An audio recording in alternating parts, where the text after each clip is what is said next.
അനന്തപുരം വ്യവസായ എസ്റ്റേറ്റിലെ decor panel plywood ഫാക്ടറിയിൽ ബോയിലർ പൊട്ടിത്തെറിച്ചുണ്ടായ അപകടം ബോയിലറിൽ വെള്ളം കുറഞ്ഞതിനാലെന്ന് പ്രാഥമിക നിഗമനം. സ്ഫോടനത്തെ തുടർന്ന് സമീപത്തെ വീട്ടുമുറ്റത്ത് തെറിച്ചു വീണ ബോയിലറിന്റെ ലോഹഭാഗം സംഭവത്തെക്കുറിച്ച് അന്വേഷണം നടത്തുന്ന ഫിഷറീസ് ആൻഡ് ബോയിലേഴ്സ് ഉദ്യോഗസ്ഥർ പരിശോധിച്ചു. വിശദമായ പരിശോധനയ്ക്ക് ശേഷം മാത്രമേ അപകടത്തിന്റെ യഥാർത്ഥ കാരണം വ്യക്തമാകുകയുള്ളൂവെന്ന് ഉദ്യോഗസ്ഥർ അറിയിച്ചു.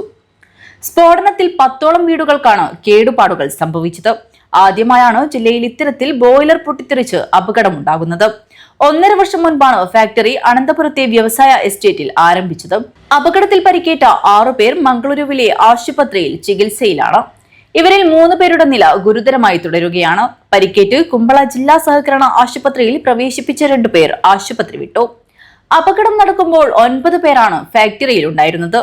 അപകടത്തിൽ മരിച്ച അസം സ്വദേശി നജീറുൽ അലിയുടെ മൃതദേഹം നാട്ടിലേക്ക് കൊണ്ടുപോകാനുള്ള ഒരുക്കത്തിലാണ് സുഹൃത്തുക്കൾ. ഇൻക്വസ്റ്റ് നടപടികൾ ചൊവ്വാഴ്ച പൂർത്തിയാക്കിയിരുന്നു. തുടർന്ന് മൃതദേഹം തളങ്കര മാലിക് ദിനാർ പള്ളിയിൽ എത്തിച്ചു. News bureau, Kumbla.